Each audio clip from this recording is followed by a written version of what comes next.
हठात आक्शन नेउथिबा राष्ट्रपति एबे शांत। कथा कथारे धमक देउथुवा व्यक्ति एबे शांत।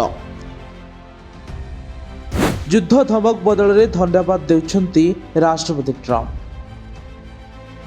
हठात ईरान प्रति काहींकी बदली गला ट्रंप को मत।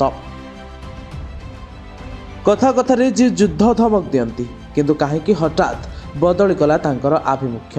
धमक बदल रे एबे धन्यवाद। अमेरिका राष्ट्रपति डोनाल्ड ट्रंप शुक्रवार दिन एक असाधारण पदक्षेप नहीं ईरान सरकार को शह शह राजनैतिक कैदी मृत्युदंड न देवा पाई धन्यवाद देइछंती। जहाँ से कहते ट्रंप व्हाइट हाउस रे सांबादिक मानक कहते ईरान 800 रु अधिक लोकों मृत्युदंड को बातिल करिछि। सेमाने एहाकु बातिल करथिबारु मोर बहुत सम्मान अछि से कहते।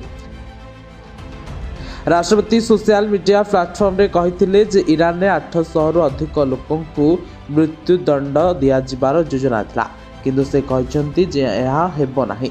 धन्यवाद ट्रंप कहते। अमेरिकार राष्ट्रपति ही विपरीत स्वर किछि दिन पूर्व इंगित हेबा परे आसीछि जे जदि ईरान सरकार व्यापक विरोध प्रदर्शन समय गणहत्या करे जहाँ एबे ह्रास पाइछि तेबे अमेरिका ईरान उपरे सामरिक आक्रमण करपारे।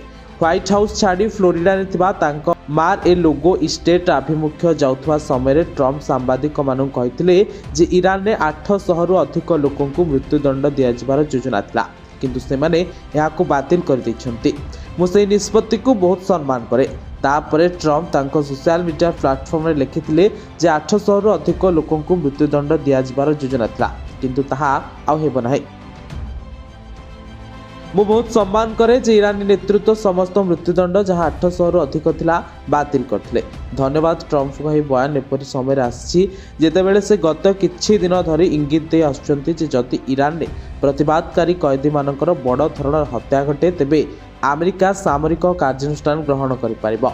तथापि तांकर सद्यतम बयान एबे सूचाई देउछि जे ईरान ने फांसी दंड स्थगित रखिबा निष्पत्ति परे अमेरिकार सामरिक हस्तक्षेप संभावना ह्रास पाई पारे। ब्यूरो रिपोर्ट चर्चा न्यूज।